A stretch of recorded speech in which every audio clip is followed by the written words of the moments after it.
Adán o el misterio del principio. Tercera parte. Pero ¿por qué Dios la extrajo de la costilla de su futuro esposo? La cuestión evidentemente no le preocupaba a Adán, pero parece haber preocupado al Midrash, que ofrece la siguiente explicación. Antes de llevar a cabo su proyecto, Dios pensó para sí mismo: no la extraeré de la cabeza de Adán, pues en ese caso ella podría llevar la cabeza demasiado alta, haciendo ostentación de su arrogancia y orgullo. Tampoco la haré con sus ojos, pues entonces ella podría inclinarse a la curiosidad, y podría ser demasiado curiosa y ambiciosa. Tampoco debo sacarla de sus orejas, porque ella podría mostrarse inclinada al fisgoneo. Tampoco del cuello, pues podría ser testaruda e insolente. Ni de la boca, porque podría no dejar de charletear. Ni de su corazón, porque podría abrigar celos enfermizos. Tampoco de la mano de Adán, porque ella podría convertirse en una entremetida. No, decidió Dios, la haré de la parte más casta del cuerpo de Adán, la costilla. Y agrega el Midrash con ácido humor: a pesar de estas precauciones, la mujer tiene todos los defectos que Dios trató de evitar. Pero antes de que acusemos al Midrash de tendencias antifeministas, escuchemos otro texto, más adulador. Un rey se encontró con Rabán Gamliel y le dijo: no sé cómo decirle esto, pero su Dios, sí, su Dios, no es otra cosa que un ladrón. Ahí estaba Adán durmiendo el sueño de los justos, y de pronto Dios le roba una de sus costillas. La hija de Rabán Gamliel se apresuró a contestarle al soberano: ¿sabe usted lo que me ocurrió anoche, Su Majestad?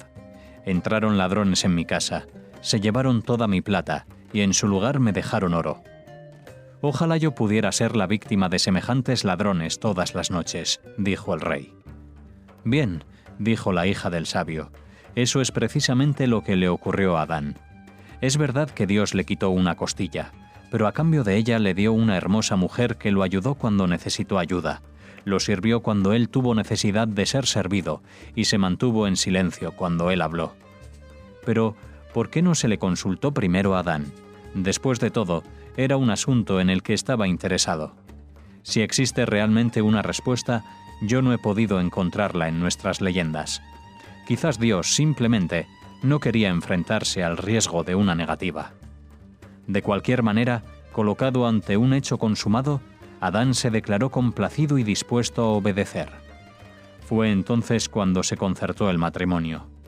Dios ofició y los ángeles y serafines se encargaron de los aspectos técnicos y artísticos de la ceremonia. Hubo bailes y canciones, y alegría en todas las esferas y en el espacio celestial. Desde entonces, nunca un casamiento se llevó a cabo con tanta pompa o en presencia de invitados tan distinguidos. La novia y el novio podrían haber vivido felices para siempre, de no haber sido por la irrupción en escena de un nuevo personaje que aparece en el segundo acto. Con la llegada de la serpiente, en el original, serpiente está tomado como masculino, lo que hace más inteligible esta interpretación. La acción cambia su curso. La trama se hace más espesa y el lector se siente atrapado en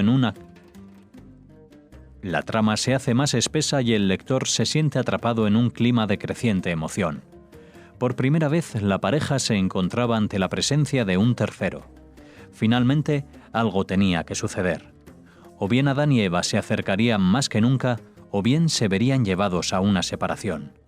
Enfrentados a la serpiente, tenían que elegir, y estaban además en condiciones de hacerlo. Estaban en una situación de conflicto. Eran libres, humanos al fin. El mecanismo había sido preparado mucho antes. ¿Lo recuerdan? Dios les había dado a Adán y Eva libertad completa para errar por el paraíso haciendo lo que ellos quisieran, comiendo lo que se les antojara, con una excepción: no debían probar el fruto del árbol del conocimiento. Dios les había advertido con firmeza: la transgresión significaría la muerte.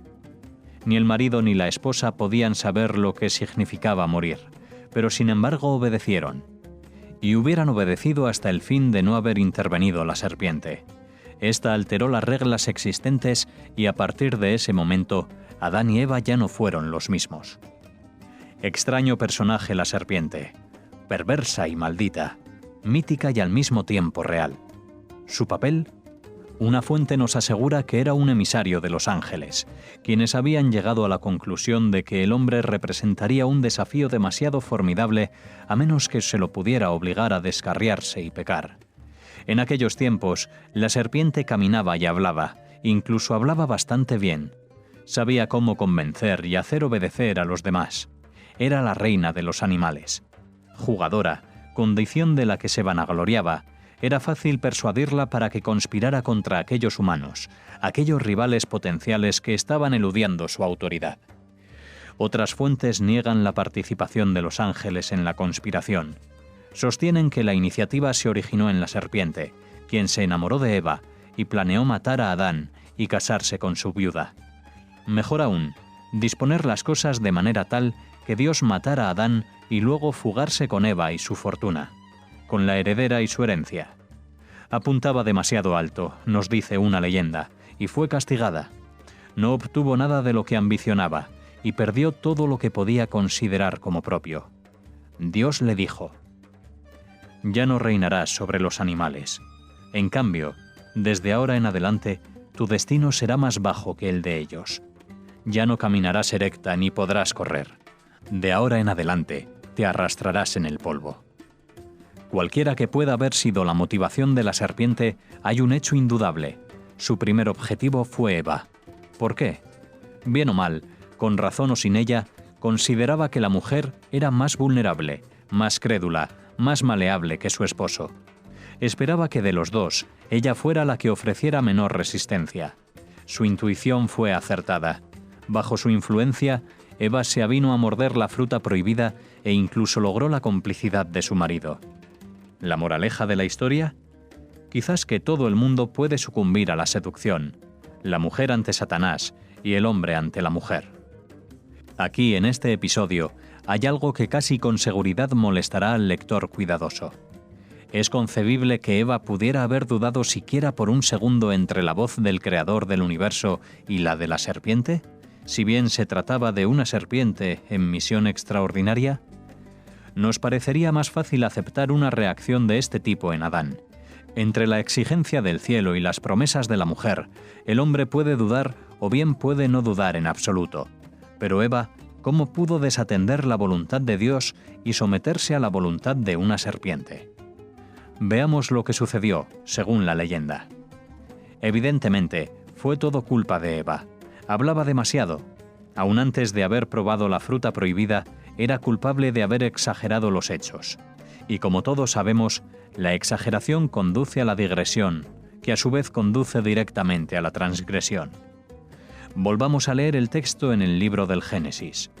Dios ordena a Adán y Eva que no coman cierto fruto. Sin embargo, en su conversación con la serpiente, Eva agregó algo de su propia cosecha a la prohibición.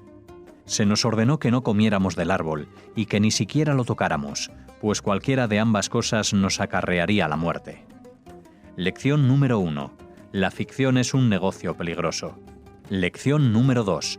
Debemos elegir nuestros interlocutores con cuidado y no hablar con cualquiera, y por supuesto, no sobre teología.